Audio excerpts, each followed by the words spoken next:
చంద్రగ్రహణం పురస్కరించుకొని గ్రహణ పాలాభిషేకాన్ని నిర్వహిస్తున్నట్లుగా శ్రీకాళహస్తీశ్వర ఆలయ అధికారులు ప్రకటించారు.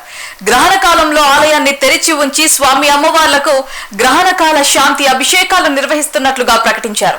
గ్రహణ కాలాల్లో అన్ని ఆలయాలు మూసివేస్తున్నప్పటికీ శ్రీకాళహస్తీశ్వర ఆలయం గ్రహణ కాలంలో తెరిచి ఉంచి గ్రహణ కాలాభిషేకాన్ని నిర్వహిస్తున్నారు.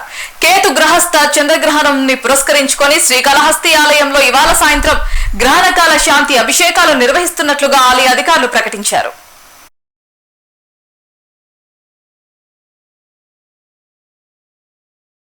మూడవ తారీఖున మంగళవారము పాల్గొన శుద్ధ పూర్ణిమ సందర్భంగా కూడా సాయంత్రము 3:20 నుండి 6:47 వరకు కూడా కేతుగ్రస్త పాక్షిక చంద్రగ్రహణము.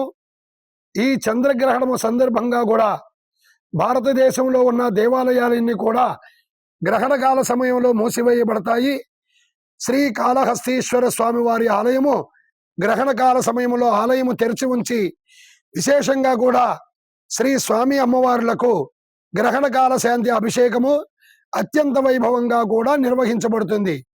ఈ క్షేత్రము శ్రీకాళహస్తీశ్వర స్వామివారు. శ్రీ అంటే సాలెపురుగు, కాలము అంటే సర్పము, హస్తి అంటే ఏనుగు. ఈ 3 మూగజీవాలు కూడా స్వామివారిని పూజ చేసి స్వామివారి యొక్క శివలింగాకారంలో ఐక్యమైపోయి ఉంటాయి. శ్రీకాళహస్తీశ్వర స్వామివారు స్వయంభూమూర్తి. ఇక్కడ అమ్మవారు జ్ఞాన ప్రసూనాంబికాదేవి, పార్వతీదేవి.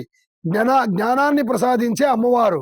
స్వామివారి శిరస్సు మీద అమ్మవారి యొక్క నడుములో 5 తలల సర్పము, 1 తల సర్పము వెలసి ఉంటుంది.